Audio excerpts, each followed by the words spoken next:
오늘은 이제 부활의 복음이라는 주제로 말씀 나누겠습니다. 고린도서 15장 말씀을 통해서 부활과 부활의 복음의 중요성 이런 부분들을 나누겠는데 먼저 고린도서 15장 3절 4절 보겠습니다. 고린도서 15장 3절 4절 내가 받은 것을 먼저 너희에게 전하였노니 이는 성경대로 그리스도께서 우리 죄를 위하여 죽으시고 장사지낸 바 되셨다가 성경대로 사흘 만에 다시 살아나사. 오늘 교재의 좀 방향은 부활의 복음인데 복음이 무엇인가 이런 내용과 죽은 자 가운데서 부활하신 예수 그리스도 복음의 핵심 키 워드가 우리 죄들을 위해 죽으시고 또 어렵다고 해서 살아나신 부활인데 죽은 자 가운데 부활하신 예수 그리스도에 대해서 좀 살펴보고 그럼 성도의 부활, 주님의 부활과 성도의 부활에 대해서 다시 한번 살펴보도록 하겠습니다. 복음이란 무엇인가? 대한 개념은 광의적으로 또 회비적으로 여러 부분들로 이제 우리 말할 수 있겠는데 여기서 오늘 고린도서 15장에서는 복음은 바로 3절과 4절에 기록된 대로 성경대로 주님께서 우리 그리스도께서 우리 죄들을 위해 죽으셨다. 복수의 죄들을 위해서 죽으셨다. 이게 이제 복음의 중요한 그러한 이제 고린도전서에 기록된 복음의 내용들입니다. 물론 우리 단수의 죄에 대해서 죽었지만은 그 부분은 이제 고린도전서에는 이제 언급하지 않고 있고 우리 죄들, 허물, 범죄들 위해서 주님께서 십자가에서 죽으셨다라는 것이 이제 고린도전서 15장에서 복음의 기본적인 가장 중요한 그 부분이라고 말할 수 있겠고 두 번째는 이제 성경대로 4절에 장사지낸 바 되었다가 성경대로 사흘 만에 다시 살아나셨다. 이게 이제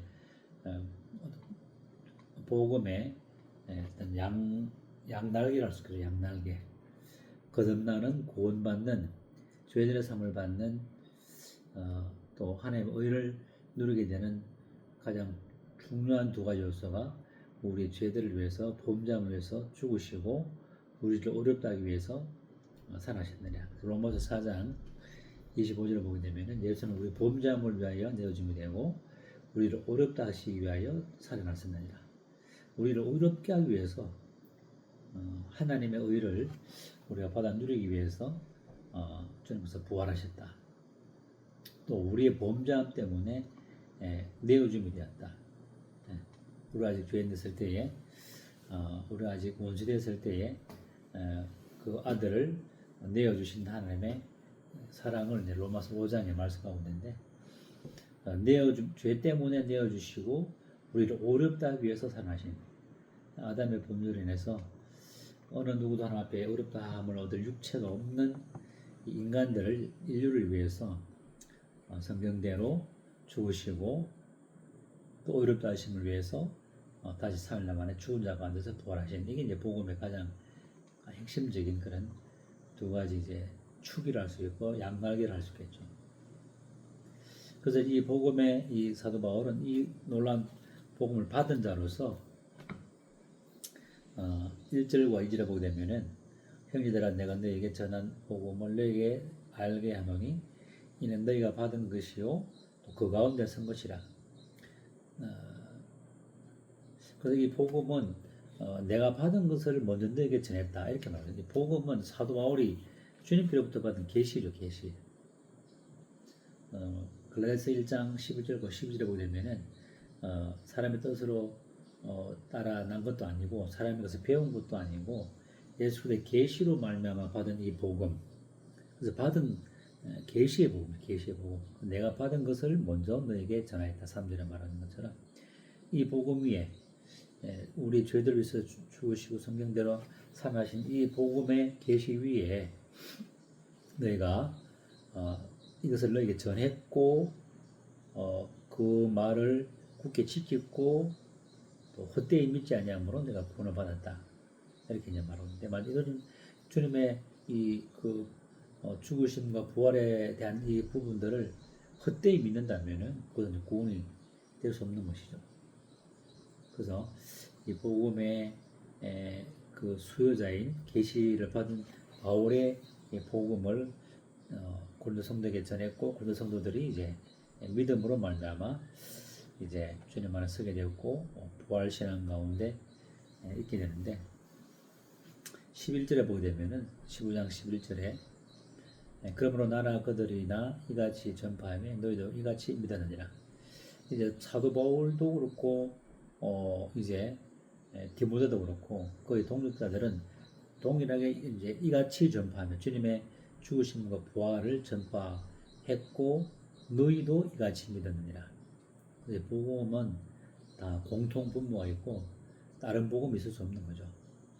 천사라 할지라도 이것 외에 다른 복음을 전하면 저주를 받게 되는 이 복음, 죄들을 위해서 죽으시고 우리를 의롭다 하기 위해서 부활하신 이 계시의 복음을 동일한 보조로 바울의 동역자들도 전했고 그 복음을 고린도 성도에게까지 전거된 이 복음, 이것이 이제 복음의 가장 중요한 이제 죽으심과 부활의 핵심 노트를 할 수 있겠죠.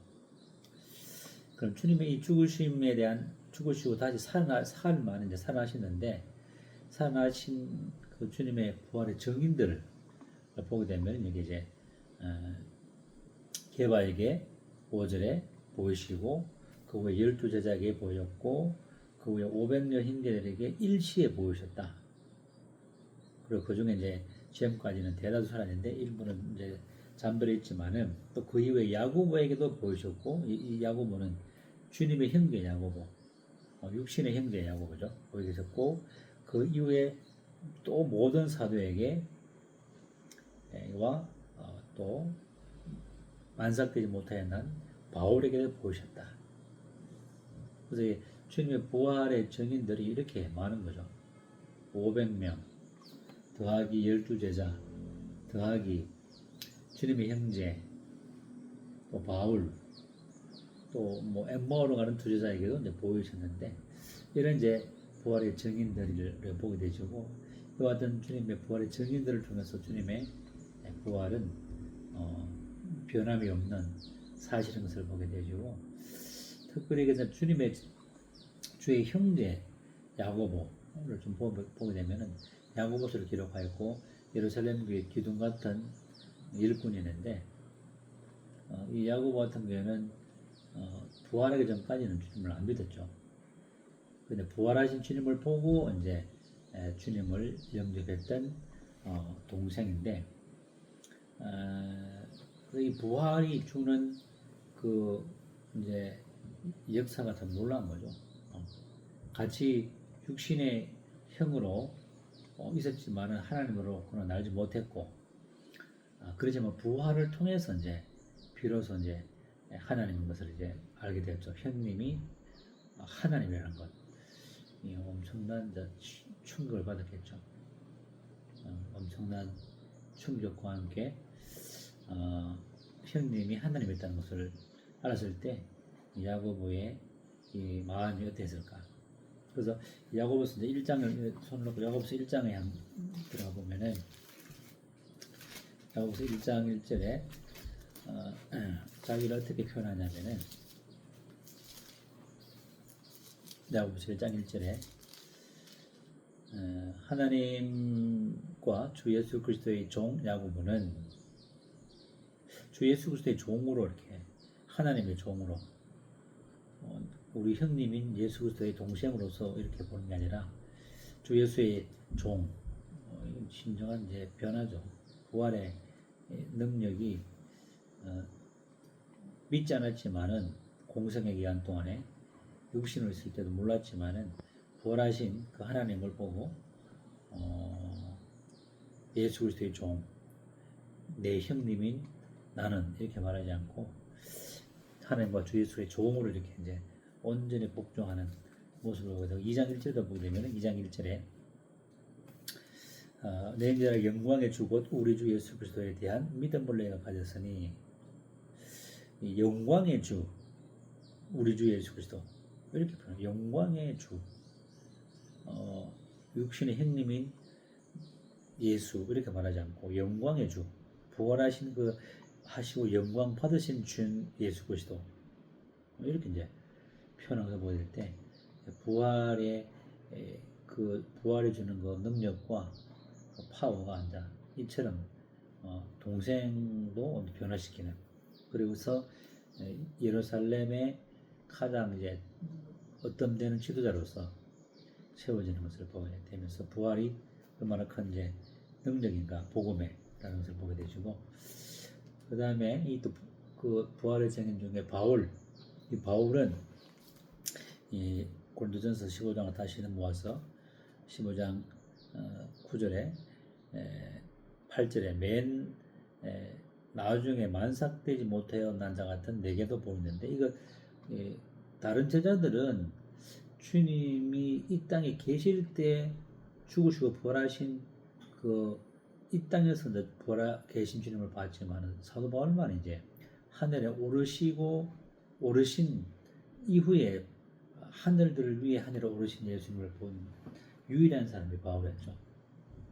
그래서 우리는 주님이 어떤 분이신가 어디만큼 올라가셨는가를 아는 만큼 신앙은 성장하고 우리의 신분과 위치가 달라진다는 거죠.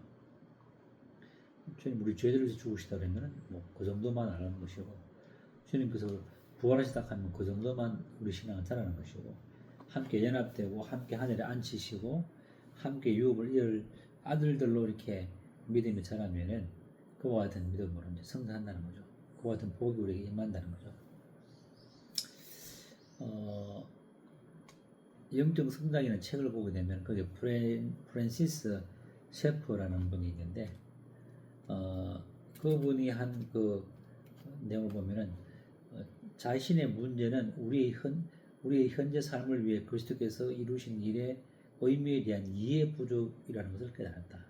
그래서 우리 삶의 모든 자신의 문제의 근원이 뭐냐면 그리스도께서 우리를 위해서 이루신 일의 그 의미를 진정으로 이해하지 못함으로 생기는 문제라는 거죠.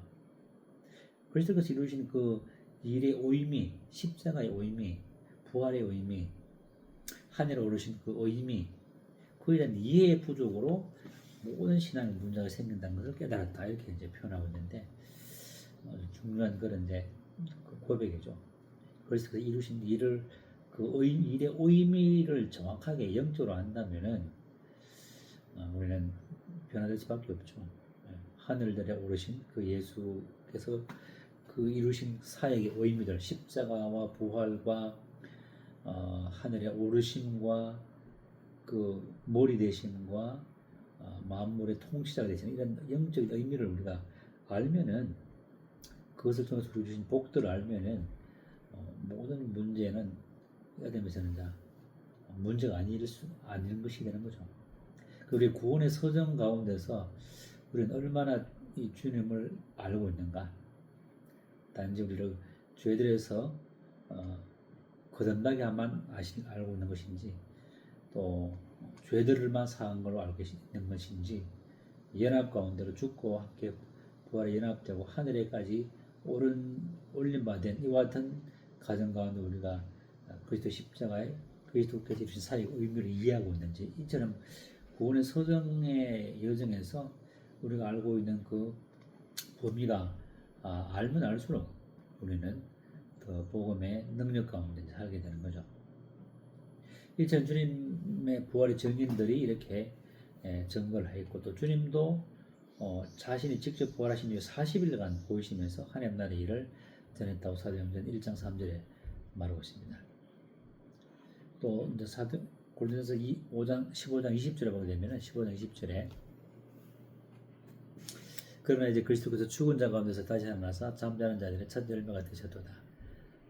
이렇게 죽은 자 가운데 첫 열매가 되셨고 사망이 한 사람으로 말미암았으니 죽은 자의 부활도 한 사람으로 말미암습니다. 사망이 아담 한 사람으로 말미암아 모든 사람에게 사망이 이르렀고 죽은 자의 부활도 한 사람인 둘째 사람인 마지막 사람인 아담인 주님을 통해서 말미암다 이렇게 말하고 있죠. 22절에 아담 안에서 모든 사람이 죽은 같이 그리스도 안에서 모든 사람이 삶을 얻으리라. 부활을 통해서 아담의 죄로 말미암아 모든 사람이 죽었지만은 그리스도의 부활 안에서 우리는 모든 사람이 삶을 얻는다, 생명을 얻는다 이렇게 말하면서 놀라운 그리스도 안에서 그리스도의 부활 안에서 모든 사람이 이 부활의 생명을 얻는 이 축복. 그래서 주님의 이 부활은 부활의 증인들의 확고한 증거들이 있고 주님이 직접 보이셨고 또 주님께서 부활하시고 성령 임한 이후에 제자들의 사역을 통해서 보험받는 사역을 통해서 주님의 부활을 우리가 또 알 수 있고 복음의 그 제자들이 사도행전을 통해서 전하는 복음의 핵심이 주님이 부활하셨다, 죽은 자 가운데서 살아나셨다. 이게 이제 복음의 가장 중요한 또 키 워드였죠. 키 핵심적인 말씀이었죠. 만약에 주님이 부활하시 않았다면은 어떻게 될 것인가? 12절에 보게 되면 15장 12절에 그래서 죽은 자 가운데서 다시 살았다고 전파됐거늘 또 그렇게 증인들이 있거늘 너희 중에 어떤 사람들은 어찌하여 죽은 자 가운데서 부활이 없다 하느냐. 이 고린도교회 성도 중에 죽은 자의 부활이 죽은 자 가운데서 부활이 있을 수 없다. 후메네와 알렉산더가 이제 에베소교에 아마 있었던 것처럼 부활이 이미 지나갔다 하는 사람도 있었고 부활이 없다 하는 사람도 있고 부활을 부정하고 부인하는 수많은 이단들이 있었던 것을 보게 되면서 13절에 만일 죽은 자의 부활이 없다면은 그리스도도 다시 살지 못하였고 만약 죽은 자의 부활이 없다면은 14절에 그리스도께서 만일 다시 살아나시지 못하였다면은 우리가 전파하는 것도 없고시오 너희 믿음도 없고시다. 왜냐면 부활이 없다면은 우리는 전파하는 것도 헛되게 지금 고생한 거고 너희 믿음도 여전히 헛된 것이다. 17절에 보게 되면은 그래서 다시 살아나신 일이 없으면 너희 믿음도 헛되고 믿음이 헛된 거예요. 부활이 없다면은 어떻게 부활이 없다면은 죄들이 어떻게 사해졌으며 죄의 권세가 어떻게 사망의 권세가 깨뜨려졌는지 우리가 알 수 없죠. 여전히 죄들 가운데 있게 되고 그 다음에 17절 뒤에 보게 되면 여전히 죄 가운데 있게 된다. 믿음도 헛것이고 여전히 우리의 죄들 가운데 있게 되는 거죠. 죄들이 여전히 사함을 받지 못한 가운데서 여전히 율법의 그 정죄 가운데 사망의 근원 아래서 살 수밖에 없다면 부활이 없다면은 15절에 우리가 하나님의 만약 부활이 없다면은 우리가 하나님의 거짓 증인으로 발견되리니 왜냐하면 우리가 하나님이 그리스도를 다시 살리셨다고 증언했는데 그 이제 거짓 증인은 엄청난 문제를 일으키죠.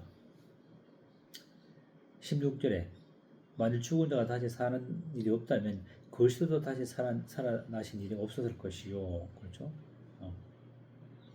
17절에 본 것처럼 너희 믿음도 없으시고 여전히 죄 가운데 있고 그 다음에 19절에 18절에 그리스도 안에서 잠자는 자들도 망하게 되는 부활이 없다면은 믿었다가 죽은 사람도 부활이 없으니까 그냥 망한 거죠. 19절에 살아있는 그리스도인들도 이 땅에서 가장 불쌍한 자라. 모든 끝에 보게 되면 이 세상뿐만 아니라 모든 사람들 가운데서 우리가 더욱 아니라 가장 불쌍한 자이니라. 부활이 없다면 이렇게 되는 거죠. 또 29절에 보게 되면은 29절에 만일 죽은 자들이 도무지 다시 살아나지 못하면 죽은 자들을 위하여 침례를 받는 자들이 무엇을 하겠느냐? 어찌하여 그들을 위하여 침례를 받겠느냐? 또 어찌하여 우리가 언제나 위험을 무릅쓰요?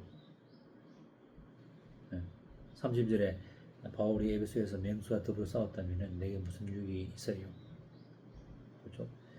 바울이 복음을 위해서 수많은 죽을 고비를 넘겼다면은 그런 위험을 왜 무릅쓰냐? 부활이 없다면은 또 죽은 자들이 침례 누가 받겠느냐? 죽음을 나타내는 침례, 또 침례를 받음으로 그리스도의 그런 그 고난에 동참하고 또 이렇게 십자가형을 취했던 그 사람들의 그 뒤를 누가 따라가겠느냐? 부활이 없다면은. 그래서 이렇게 부활이 없다면은 6가지로 모든 것이 헛되고 헛되게 되는, 모든 것이 무로 돌아가는 그런 현상이 생긴다. 그래서 부활은 그만큼 신앙의 가장 중요한 요소인 것을 보게 됩니다. 그리고 이와 같은 주님의 부활이 또 성도의 부활로 이렇게 이어지는 것을 보게 되면서 49절 15장 49절에 우리가 흙에 속한 자의 형상을 입은 것 같이 또한 하늘에 속한 이의 형상을 입으리라. 죽은 자 가운데서의 영광스러운 부활의 몸을 입는데 또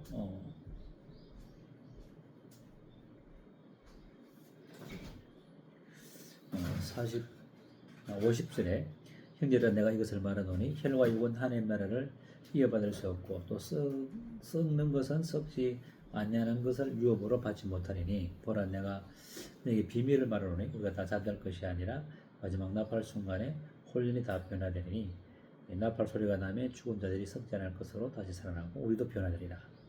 그래서 어떤 파루시아를 말하고 있는데 주님 지상재림시 또 변화되는 이와 같은 이제 파루시아를 말하고 있고 또 그래서 50절과 57절을 쭉 보게 되면은 주님의 부활을 통해서 우리도 부활되지고 또 우리 썩을 것이 썩지 않으면 있게 될 것이고 그때는 기록된 말씀이 이제 이루어지죠. 55절에 사망은 너의 승리가 되냐? 사망은 내가 쏘는 것이 어디냐? 사망에 쏘는 것은 죄요 죄의 근원은 율법이라. 이 죄와 율법이 우리를 공격하여서 결코 주님을 믿지 못하도록 또 정죄 가운데 빠지도록 했던 그 원수와 같은 죄들과 율법들, 죄와 율법이죠. 죄. 그래서 율법은 원수죠, 원수. 물론 율법 자체는 선하지만은 선한 것이 우리에게 사망을 이루게 하는 원수와 같은 역할을 했기 때문에 선하지만은 또 어떤 면은 원수가 된 것이 율법이고 죄가 그런 역할을 하는 것이죠. 이런 것들이 부활을 통해서 이제 깨트려진 거죠. 그래서 부활이 주는 그 능력과 영광과 복이 얼마나 놀라운 것인가. 그래서 33절에 보면은 33절에 속지 말라. 악한 동무들은 선한 행실을 더럽히다니 깨어 의를 행하고 죄를 짓지 말라. 하나님을 알지 못하는 자가 있기로 내가 너희를 부끄럽게 하기 위하여 말하노라. 고린도 교회 안에 이와 같이 주님의 부활을 믿지 않는 또 그런 무리가 어떻게 죽은 자 가운데서 부활이 일어나느냐 이와 같이 이제 의심하는 거부하는 그러한 사람인데 그런 사람의 말에 속지 말라.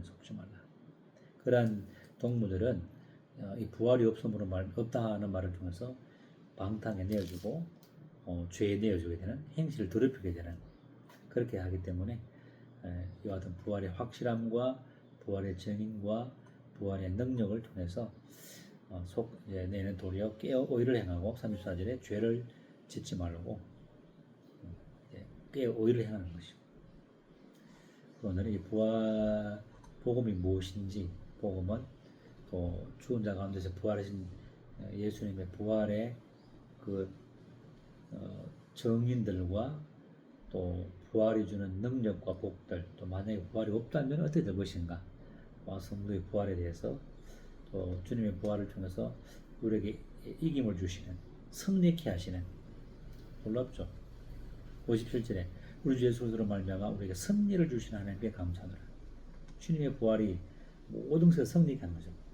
죄와 율법에서 우리를 자유케 하시고 또 썩을 것이 썩지 아니함을 잊게 되는 그리고 영광을 받게 누리게 하는 그 모든 복의 근원이 주님의 부활이었던 것이죠.